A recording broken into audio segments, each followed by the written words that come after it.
ನಾನು 2004ನೇ ಇಸ್ವಿಯೊಳಗೆ ಬಿದ್ದಾಗ ಬೀಳ್ಬಾರ್ದಾಗಿತ್ತು.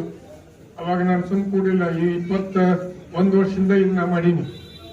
2004 ಇಡೀ ರಾಜ್ಯದ ಮತದಾರ ಪಟ್ಟಿಯನ್ನು ಪುನರ್ವಿಮರ್ಶೆ ಮಾಡ್ಲಿಕ್ಕೆ ಹಚ್ಚಿದ್ರೆ ನಮ್ಮಲ್ಲಿ ಶಿವಸೇನೆ ಮತ್ತು IAS ಅಧಿಕಾರಿ ಬಂದಿದ್ದಾರೆ ಬಾಗಲಕೋಟೆ ಜಿಲ್ಲೆಗೆ. ಅವಾಗ ಬಿಳಿ ಕ್ಷೇತ್ರದಿಂದ 35,400 ಕೊಟ್ಟಿ ಓಟ್ಗಳು ಡಿಲೀಟ್ ಆಗಿದಾವ. ಇವತ್ತಿಗೂ ಬಾಗಲಕೋಟೆ ಜಿಲ್ಲಾಧಿಕಾರಿ ಕಚೇರಿ ಒಳಗೆ ಸೇಫ್ ಆಗಿ ಟ್ರೇಜರಿ ಒಳಗದ ಯಾವ ಡಿಲೀಟ್ ಆಗ. ಇದು ಯಾಕೆ ಪ್ರಜಾಪ್ರಭುತ್ವ ಯಾಕೆ ಮಾಡ್ಬೇಕು? ಪ್ರಜಾಪ್ರಭುತ್ವದ ಕಗ್ಗೊಲೆ ಇದು. ಮತದಾರ ತಮಗೆ ಯಾರು ತಿಳಿತದ ಅವ್ರು ವೋಟ್ ಹಾಕ್ತಾರೆ, ಯಾರು ಆರಿಸ್ಕೊಡ್ತಾರೋ ಅವ್ರು ಆಡಳಿತ ಮಾಡಬೇಕು. ಮೋಸದ ಮುಖಾಂತರ ನಾವು ಎಷ್ಟು ಸಾಧನೆ ಮಾಡ್ಲಿಕ್ಕೆ ಸಾಧ್ಯ ಇದೆ. ಈಗ ಎಲ್ಲ ಊರಿನ ಹೊರಗೆ ಬರ್ತಾ ಇದೆ. ನೋಡೋಣ ಏನ್ ಸುಪ್ರೀಂ ಕೋರ್ಟ್ನವರಿಗೆ ಎಲೆಕ್ಷನ್ ಕಮಿಷನ್ ದವ್ರು ಏನು ಕೊಡ್ತಾರೆ, ಆಧಾರ ಕೊಡ್ತಾರೆ. ಪ್ರತಿಯೊಂದು ವೋಟಿನ ಆಧಾರ ಕೊಡುತ್ತೇವೆ. ಎದಕ್ ತೆಗೆದ್ರಿ ಅದನ್ನ ಸತ್ತವರು ತೆಗೆದು ಅಂತ ಹೇಳಿದರು.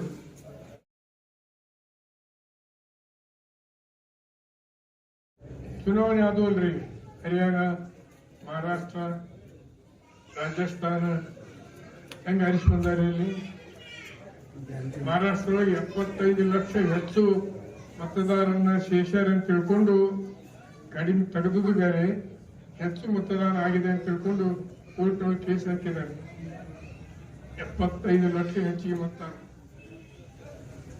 ಹರಿಯಾಣದೊಳಗೆ ಅದರ ಸ್ಥಿತಿಯಾಗಿದೆ. ಈಗ ಬಿಹಾರದೊಳಗೆ ಸುಪ್ರೀಂ ಕೋರ್ಟ್ ರಾಹುಲ್ ಗಾಂಧಿ ಅವರು ಏನು ಇವತ್ತು ಅದಕ್ಕೆ ಬೆನ್ ಹತ್ತಿದ್ರು, ಸುಪ್ರೀಂ ಕೋರ್ಟ್ನವರು ಬೆನ್ ಹತ್ತಿದ್ದಾರೆ. ಬಿಹಾರ ಚುನಾವಣಾ ಆಯೋಗ 65 ಲಕ್ಷ ಮತಗಳನ್ನ ತೆಗೆದಿದ್ದಾರೆ. ಅಲ್ಲಿ ಪ್ರತಿಯೊಂದು ಮತದ ಮಾಹಿತಿ ಕೊಡು ಅಂತ ಹೇಳಿದ್ದಾರೆ. ಅಂದ್ರೆ ಯಾಕೆ ಈ ಕಾಂಗ್ರೆಸ್ ಸರ್ಕಾರದ ಕಾರ್ಯಕ್ರಮ ತಗೋತೀರಿ? ಬಿಟ್ಬಿಟ್ಟಿಲ್ಲ. ಸ್ವಾಭಿಮಾನ ಮಾರಾಟ ಮಾಡಿಕೊಂಡು ಈ ಕಾರ್ಯ ತಗೊಳ್ಳೋದು ಮತ್ತೆ ಸರ್ಕಾರದ ಕಾರ್ಯಕ್ರಮ ಟೀಕೆ ಮಾಡೋದು, ಇದ್ಯಾವ ನೀತಿ ಇದು? ಮನುಷ್ಯನಿಗೆ ಋಣಭಾರ ಅನ್ನುವಂಥದ್ದೊಂದು ಇರ್ತೈತಿ. ಋಣಭಾರ ಯಾವಾಗ ಹೋಗತ್ತೆ? ಅದು ಭಾರ ತೀರಿಸ್ಕೊಂಡ್ ಬಳಕೆ ಋಣ ಹೋಗತ್ತೆ. ಋಣಭಾರ ತೀರ್ಸಂಗಿಲ್ಲ. ಮತ್ತೆ ಇದೊಂದು ಮಾತಿನ ಭಾರ ಒಂದಿಟ್ಟು ಹೋಗೋರು ವಿರೋಧಿಗಳು. ಇದು ಆಗಬಾರ್ದು. ಇಡೀ ಇದನ್ನ ನಮ್ದ ನೋಡ್ಕೊಂಡು ಇವತ್ತು ಆಂಧ್ರದ ಮುಖ್ಯಮಂತ್ರಿ ಚಂದ್ರಬಾಬು ನಾಯ್ಡು ಫ್ರೀ ಬಸ್ ಚಾಲೂ ಮಾಡಿದ್ದಾರೆ. ನಮ್ ನೋಡ್ಕೊಂಡು ಬಿಜೆಪಿ ಅವರು ಟೀಕಾ ಮಾಡಿದ್ರು, ಮೋದಿ ಅವರು ಹಿಡ್ಕೊಂಡು ಟೀಕಾ ಮಾಡಿದ್ರು. ಇವತ್ತು ಮೋದಿ ಸಾಹೇಬರ ನೇತೃತ್ವದಲ್ಲಿ ಎಲ್ಲಾ ರಾಜ್ಯಗಳು ಎಲ್ಲೆಲ್ಲಿ ಚುನಾವಣೆ ಹಾಕವು ಎಲ್ಲಾ ಕಡೆನೂ ಫ್ರೀ ಗ್ಯಾರಂಟಿಗೆ ಕೊಡ್ಲಿಕ್ಕೆ ನಿಂತಿದ್ದಾರೆ. ಅದನ್ನೀಗ ಚುನಾವಣೆ ಅದು ಅಲ್ರಿ. ಹರಿಯಾಣ, ಮಹಾರಾಷ್ಟ್ರ, ರಾಜಸ್ಥಾನ ಹೆಂಗ ಆರಿಸಿ ಬಂದಾರೆ. ಇಲ್ಲಿ ಮಹಾರಾಷ್ಟ್ರದೊಳಗೆ 75 ಲಕ್ಷ ಹೆಚ್ಚು ಮತದಾರರನ್ನ ಶೇಷಾರ ಅಂತ ತಿಳ್ಕೊಂಡು ಕಡಿಮೆ ತೆಗೆದುದು ಬೇರೆ, ಹೆಚ್ಚು ಮತದಾನ ಆಗಿದೆ ಅಂತ ತಿಳ್ಕೊಂಡು ಕೋರ್ಟ್ನೊಳಗೆ ಕೇಸ್ ಹಾಕಿದ್ದಾರೆ. 75 ಲಕ್ಷ ಹೆಚ್ಚಿಗೆ ಮತದಾರ.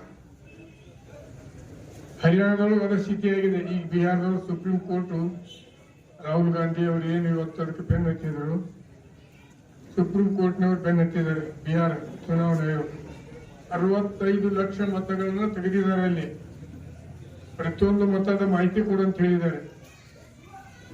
ನಾನು 2004ನೇ ಇಸ್ವಿಯೊಳಗೆ ಬಿದ್ದಾಗ ಬೀಳ್ಬಾರ್ದಾಗಿತ್ತು. ಅವಾಗ ನಾನು ಸುಮ್ ಕೂಡಿಲ್ಲ. ಈ 21 ವರ್ಷದಿಂದ ಇದನ್ನ ಮಾಡೀನಿ.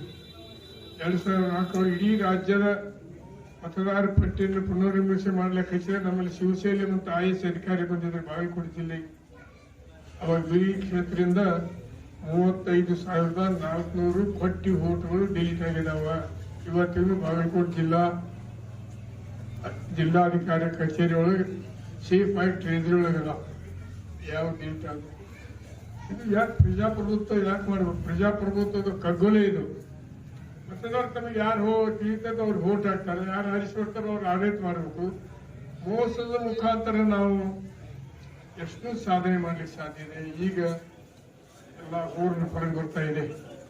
ನೋಡೋಣ ಏನ್ ಸುಪ್ರೀಂ ಕೋರ್ಟ್ನವರಿಗೆ ಎಲೆಕ್ಷನ್ ಕಮಿಷನ್ ದವ್ರು ಏನು ಕೊಡ್ತಾರೆ, ಆಧಾರ ಕೊಡ್ತಾರೆ. ಪ್ರತಿಯೊಂದು ವೋಟಿನ ಆಧಾರ ಕೊಡುತ್ತೇವೆ. ಎದಕ್ ತೆಗೆದ್ರಿ ಅದನ್ನ ಸತ್ತವರು ತೆಗೆದು ಅಂತ ಹೇಳಿದರು. 52,000 ಕೋಟಿ ರೂಪಾಯಿ ಖರ್ಚು ಮಾಡಕೈತಿ. 2 ವರ್ಷದ 3 ವರ್ಷ ಪ್ರಾರಂಭ ಆಗಿದೆ. ಯೋಜನೆಗಳಿಗಾಗಿ ಪ್ರತಿ ವರ್ಷ 1,12,00,000 ಕೋಟಿ ಖರ್ಚು ಮಾಡ್ತಿದೆ ನಮ್ಮ ಸರ್ಕಾರ. ಅದನ್ನೇನು ಹಿಂದಿನ ಸರ್ಕಾರ ಸಾಲ, ಯಾವುದೇ ಸರ್ಕಾರದಲ್ಲಿ ಸಾಲ ಪ್ರತಿ ವರ್ಷ 45,600 ಕೋಟಿ ರೂಪಾಯಿ ಇವತ್ತು ಬ್ಯಾಂಕ್ಗಳಿಗೆ ಸರ್ಕಾರ ಕಟ್ತಾ ಇದೆ. 45,600 ಕೋಟಿ. ಇಷ್ಟೆಲ್ಲ ಇದ್ದು ಸಹಿತ ಸತೀಶ್ ಜಾರಕಿಹೊಳಿ 60 ರಿಂದ 70 ಕೋಟಿ ರೂಪಾಯಿದು ಅನುದಾನ ಬಿಡುಗಡೆ ಮಾಡಿ ರಸ್ತೆಗಳ ಅಭಿವೃದ್ಧಿಗೆ, ಗ್ರಾಮೀಣ ಅಭಿವೃದ್ಧಿ ರಸ್ತೆಗಳಿಗೆ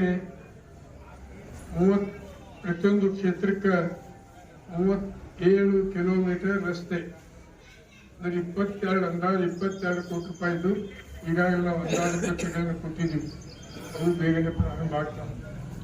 ಇದೆಲ್ಲ ಹೋದ ವರ್ಷ ಸನ್ಮಾನ್ಯ ಮುಖ್ಯಮಂತ್ರಿಗಳು ನಮ್ಮ ವಿಎಸ್ಸಿನ ನಿಧಿ ಅಂತ 25 ಕೋಟಿ ರೂಪಾಯಿ ಕೊಟ್ಟರು. ನಾವೆಲ್ಲಿ ಕೆಲಸ ಹಾಕೊಂಡು ಈ ವರ್ಷ 50 ಕೋಟಿ ಕೊಟ್ಟಿದ್ದಾರೆ.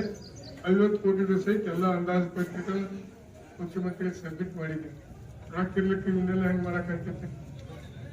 ಅದನ್ನು ಹಿಂದಿನ ಸಾಲ ಸಾಕಷ್ಟು ಇವತ್ತು ಲೋಕೋಪಯೋಗಿ ಕಾಂಟ್ರಾಕ್ಟರ್ ನೀವು ಕೇಳ್ಬೋದು, ಅವ್ರಿದ್ದಾಗ ನಿಮ್ಗೆ ಎಷ್ಟು ಕೊಟ್ಟರು, ನಮ್ಮ ಸರ್ಕಾರ ಬಂದಾಗ ಈಗ ನಿಮ್ಮ ಸ್ಥಿತಿ ಹೆಂಗೈತೆ ಅಂತ ನೀವು ಕೇಳ್ಬೋದು. ಒಂದು 5 ಗ್ಯಾರಂಟಿ ಮಾತಾಡ್ತಾರೆ, ಇವ್ರಿಗೆ ಯಾರು ಕೊಡುತ್ತೆ? ಕೆಲವು ಮಂದಿ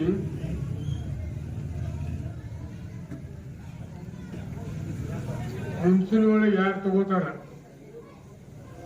ನಮ್ಮ ಸರ್ಕಾರದ ವಿರೋಧಿಗಳು ಮುಂಚೂಣಿ ಒಳಗೆ ಅವರು ತಗೋತಾರೆ ಎಲ್ಲ ಗ್ಯಾರಂಟಿ.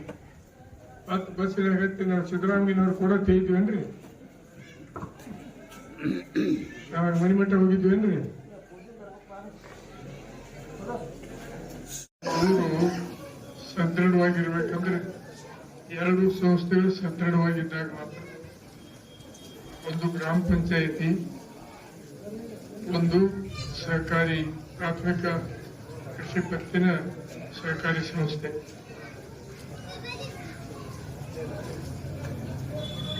ಇವೆರಡೂ ಇದ್ದಾಗ, ಎರಡು ಸುಸ್ಥಿರವಾಗಿ ನಡೀತಿದ್ವು ಅಂದ್ರೆ ಸರ್ವಜ್ಞನ ವಚನ ನೆನಪಾಡ್ಕೋಬೇಕಂತ. ಇವೆರಡೂ ಇದ್ವು ಅಂದ್ರೆ ಸ್ವರ್ಗಕ್ಕೆ ಕೆಚ್ಚು ಚಂದ ಅಂತ ಸರ್ವಜ್ಞಾನಿಗಳೇನ ಅದನ್ನ ನೋಡಿ ನೆನಪಾಕೈತಿ. ನಮ್ಮ ಜೀವನಾಡಿಗಳು ಎರಡು, ಗ್ರಾಮ ಪಂಚಾಯಿತಿ ಮತ್ತು ಪ್ರಾಥಮಿಕ ಕೃಷಿ ಪತ್ತಿನ ಸಹಕಾರಿ ಸಂಘ. ಒಟ್ಟಾರೆಯಾಗಿ ಪೈಪೋಟಿಯಿಂದ 2ನೇ ಪ್ರಾಥಮಿಕ ಕೃಷಿ ಪತ್ತಿನ ಸಹಕಾರ ಸ್ಥಾಪನೆ ಆಗಿದೆ. ಏನು ತಪ್ಪೇನಿಲ್ಲ. ಯಾವಾಗಲೂ ಸ್ಪರ್ಧೆ ಇರಬೇಕು, ಪೈಪೋಟಿ ಇರಬೇಕು. ಯಾವುದೇ ಸಂಸ್ಥೆ ಆದ ಇಬ್ಬರು ಒಳ್ಳೆಯ ರೀತಿಯಿಂದ ಪೈಪೋಟಿ ನಡೆಯಿತು. ಯಾರು ಚೆನ್ನಾಗಿ ನಡೆಸ್ತಾರೆ, ಯಾರು ಚೆನ್ನಾಗಿ ನಡೆಸಂಗಿಲ್ಲ ಅನ್ನುವಂಥ ಪೈಪೋಟಿ ಬೆಳೆಯಿತು. ವೈಯಕ್ತಿಕ ಈರ್ಷೆ ಮಾಡೋದು ಬೇಡ. ಯಾರು ಪೈಪೋಟಿ ಬೆಳೆಯಲಿ ಅಂತ ತಿಳ್ಕೊಂಡು ನನ್ನ ವಿಚಾರ ಹೇಳಿಕ್ಕೆ ಇಚ್ಛೆ ಮಾಡ್ತೀನಿ. ಅದರೊಳಗೆ ಇದು ಜಾಗೃತ ಊರಿದು. ಕಡಕೊಪ್ಪ ಬಾದಾಮಿ ತಾಲೂಕೊಳಗೆ ಜಾಗೃತ ಊರಿದು. ಅದನ್ನು ಒಳ್ಳೆಯ ಕೃಷಿಕರಿದ್ದೀರಿ, ಒಳ್ಳೆಯ ಹಿರಿತನ ಇದೆ ಊರೊಳಗೆ. ಯಾವಾಗಲೂ ಪ್ರತಿ ಗ್ರಾಮ ಒಳ್ಳೆಯ ನೆನೆಸ್ಕೋಬೇಕಂದ್ರೆ ಅಲ್ಲಿ ಊರಿನ ಸಂಸ್ಕಾರ ಮತ್ತು ಒಳ್ಳೆಯ ಹಿರಿತನ ಇವು ಬಹಳ ಮುಖ್ಯ ಅನ್ನುವಂಥ ಮಾತನ್ನ ನಾನು ಹೇಳಿಕ್ಕೆ ಬಯಸ್ತೀನಿ.